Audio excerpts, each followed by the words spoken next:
ሮዛ የሰራችው ዳዊት አሁን ላይ የሮዛ እናት ከቤት አስወጥቶ የሉሊትን ቤተሰብ አምጥቶ ከዛ ከሚፈሩት እና ከሚጠላቸው ሰው አሽሽቶ ማኖር ይፈልጋል። ቤት ሮዛ የሰራችው ዳዊት ሰውን የማያምን ሁሉም ሰው የሚጠራጠር ሁሉም ሰው በየዋህነቱ የሚጎዳው የሚመስለው አድርጋዋለች። ዳዊት በባህሪው በጣም የዋህ ለሰዎች አዛኝ እና ከራሱ በላይ ሌሎችን የሚወድ የሚጨነቅ ሰው ነበረ። ተጨንቆም ነበረ ሉሊት ያለ እድሜዋ ጉጉቷን አይቶ እናም ደግሞ አባቷ ከሚሆን ሰው ሲድሯት ኃላፊነት ወስዶ እቤቱ ድረስ አምጥቷት የነበረው ሚስቱም ስታሰቃያት እንዳታሰቃያት ብዙ ነገር እያደረገ ከሚስቱን ጋር እየተጣላ እናም ደግሞ ወደ በረሃ ወይም ወደ አረብ ሀገር በበረሃ በኩል ስትልካትም ዋጋ ከፍሎ እየተተኮሰበት ሄዶ አምጥቷታል። ያ ሁሉ ዋጋ የከፈለው የዋህ ስለሆነ የሰዎችን ስኬት የሚወድ ሰዎች ሲያድጉ በድክመታቸው መጠቀም ሳይሆን ድክመታቸውን አስወግደው ራሳቸው እንዲችሉ የሚያደርግ ሰው ነበር።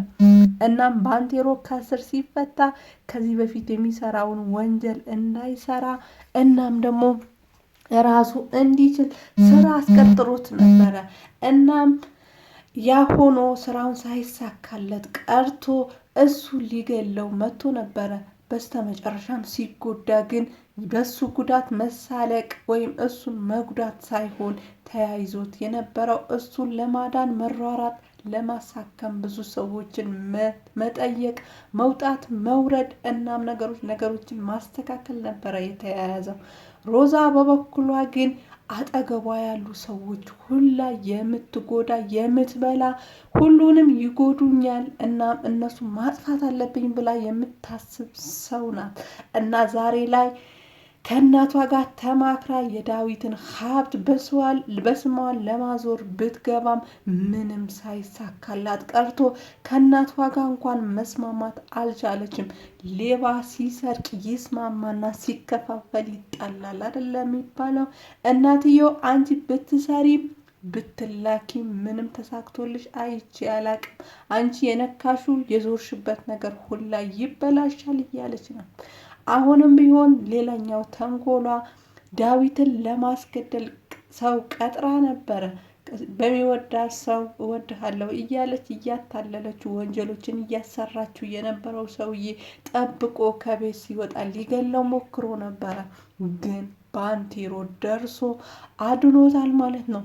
እና ባንቴሮ በዚህ ምክንያት ወደ ቤት ተመልሷል ማለት ነው። እነ ዴቭ ጋር ገብቶ ከሉሊትም ከሔዋንም ከዴቭም አጠገብ ሆኗል ማለት ነው። እንግዲህ ስለ ሮዛ ሁሉንም ነገር የሚያውቀው ተንኮሏም ሴራዋም ሁሉንም ነገር የሚያውቀው ባንቴሮ ነው። ከዚህ በፊት እግሩ ተሰብሮ ቤት ተኝቶ እያለ እኔ ሁሌም የተሻለ ሰው ነው የምመርጠው፣ እናም አሁንም ቢሆን ያረገዝኩት ከዳዊት አይደለም፣ ሁሌም የተሻለ ሰው ሲመጣ የተሻለ ሰው ሆነ መገኘት አለብህ፣ አንተም ከዴቭ የተሻልክ ሰው ቢሆን ላንተ ነበር ማረግዝልህ ብላው ነበረ።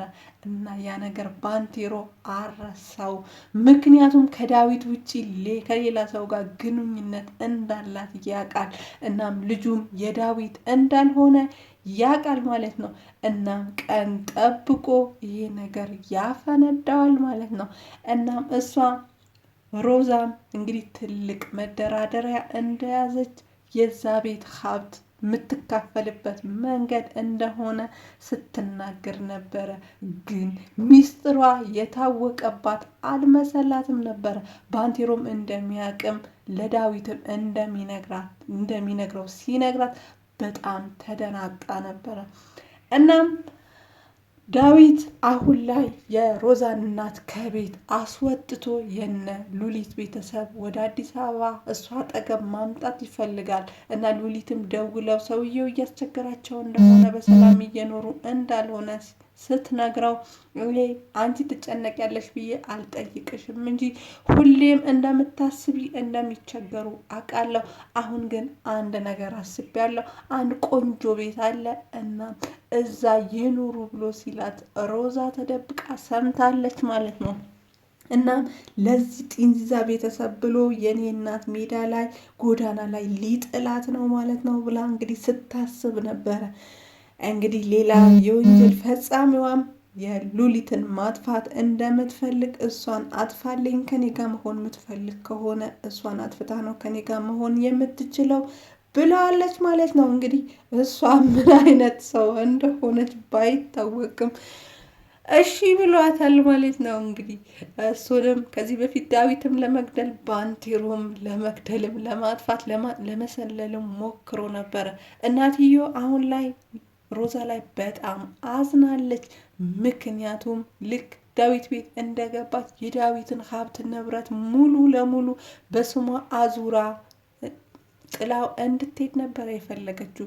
ግን ነገሮች ሁላ እሷ ባሰበችው መንገድ ሳይሆን የየዋሆች አምላክ ዳዊትን ጠብቆ እስከ ዛሬ ድረስ ምንም ሳይኖራት እንግዲህ በባዶ አለች ማለት ነው። እና ያለኝን ነገር የማገኘውን ነገር አጥቼማ አልወጣም እና መካፈል ያለብኝን ነገር ተካፍዬ እወጣለሁ ብላ ስታስብ አሁን ላይ እናቷ ከቤት የሚያስወጣት መርዶ ሰምታለች ማለት ነው። ሔዋን በበኩሏ ዳዊት ተጎቶ ሲመጣ በጣም ደንግጣ ነበረ። ማን ሊያደርገው ይችላል? እንደዚህ አይነት ነገር ምንድን ነው ብላ ስጠይቅ ዳዊትም ሊዘርፉኝ እንዳልፈለጉ አውቃለሁ፣ ምንም አልወሰዱም፣ ሊገሉኝ ነበረ የፈለጉት። እኔ ምንም አይነት ጠላት የለብኝም፣ ግን ለፖሊስ ማመልከት አለብኝ ብሎ ሲሄድ እንግዲህ ሔዋን መሄድ እንደሌለበት እንዳያመሽም አስጠንቅቃ ስትነግረው ነበረ። እናም እሱ ይቅርታ ጠይቀዋት እኔ ከባንቴሮ ጋር አንቺም ይሁን ባንቴሮ እንደዛ እንደማታደርጉ ማሰብ ነበረብኝ፣ ግን ተናድጄ ስለነበረ አንቺንም ያልሆነ ነገር ተናግሬሻለሁ ብሎ ይቅርታ ጠይቋታል ማለት ነው። እናም እሷም ወደ ቀልድ ቀይራው ትንሽዬ ቅናት ነገር አድሮብህ ነው ብላ ስትለው አዎ ብለዋታል ማለት ነው።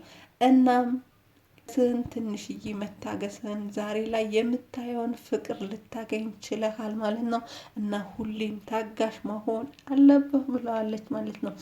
እንግዲህ ሔዋንም ባንቴሮ ጋር ሄዳ በጣም እንደምታመሰግነው ዴቭም ስላዳነላት በጣም እንደምታመሰግነው ስትነግረው ዴቭ በጣም የዋህ ስስ ሰው እንደሆነ እናም የእሱ መጎዳት ብዙ ሰዎችን እንደሚጎዳ እኔ ብጎዳ ማንም የሚጎዳ ሰው የለም፣ አንተ ብትጎዳ ግን በዙሪያ ብዙ ሰዎች አሉ፣ ብዙ የሚጎዱ ሰዎች አሉ፣ አንተ መጎዳት የለህብም ብሎት ነበረና እና ዳዊት አንተ ሮዛን ለመበቀል ሳይሆን ለዳዊት መረጃውን የነገርከው ዳዊትን እንደምትወደውና እንደምታከብረው እናም ደግሞ እሱን ለመጠበቅ እንዳደረግከው አሁን አምኛለሁ።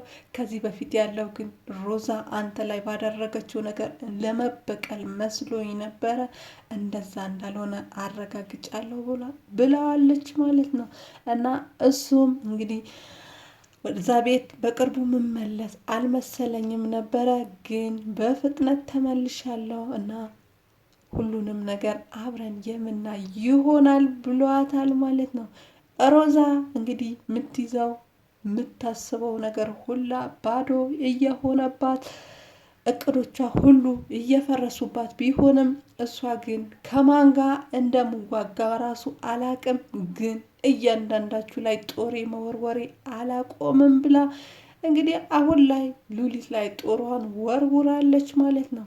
እንግዲህ ዴቭም እናቴ የምትወጣው መቼ ነው? መች ልታስወጣት አስበሃል ብላ ስትጠይቀው እሷም ዛሬ ነገ እኔ በፈለግኩት ጊዜ አስወጣታለሁ፣ እናም ቀኑን እስከምነግርሽ ድረስ ጠብቂ ብሎ ሲላት በትክክል ቀኑን ንገረኝ፣ መውደቂያችን እናመቻች ብላ ስትነግረው እንግዲህ እኔ በፈለኩት ጊዜ ብዬሻለሁ፣ አስቀድማ 1 ደቂቃ ብቻ ስጠኝ ብላ አውርታው ነበረና 1 ደቂቃሽ አልቋል፣ ከዚህ በኋላ ምንም መልስ ልሰጥሽ አልፈልግም፣ በቃ እኔ ባልኩሽ ጊዜ ትወጣለች ብዬሻለሁ ብሎ ሲላት እሷም የእናቴን እድሜ አስብ እስቲ በዚህ እድሜዋ ጎዳና ትውደቅ ወይ ብላ ስትለው ምናልባት ከጎረቤታቸው ጋር ሲሆኑ ከእድሜያቸው ላይ 30 ዓመት ቀንሰው ሊሆን ይችላል ብሏታል ማለት ነው። እሷም እንግዲህ በጣም ተናዳ እንዲህ እንደዚህ ሲያደርግማ ቁጭ ብዬ አላይም ማድረግ ያለብኝን ነገር ሁላ አደርጋለሁ ብላለች ማለት ነው። እንግዲህ እናትየውም እኔ ጎዳና ከወጣሁ አንድ ነገር ከሆንኩ በአንቺ ምክንያት ነው የደረሰብኝን ነገር ሁላ አንቺ ነሽ እንዲደርስብኝ ያደረግሽው። እናም ለልጅሽም ቢሆን አያትህ የተጎዳችሁ ጎዳና የወጣችሁ በእኔ ምክንያት ነው ብለሽ ንገሪው ብላታለች ማለት ነው። እንግዲህ ሔዋንና ዴቭ እንግዲህ ወደ ቀድሞ ፍቅራቸው ተመልሷል ማለት ነው። ዴቭና ሔዋን ሲሳሳሙ እንግዲህ ሮዛ አይታዋለች ማለት ነው። እንግዲህ ቀጣዩ ክፍል አብረን የምናይ ይሆናል ማለት ነው። እንግዲህ አሁን ምን አይነት ጦር ሔዋን ላይ እንደምትወረውር ዴቭስ ላይ ምን ትለው ይሆን? አብረን የምናይ ይሆናል። አብራችሁኝ ስለነበራችሁ ከልብ አመሰግናለሁ። መልካም ቆይታ ተመኘው። ባባይ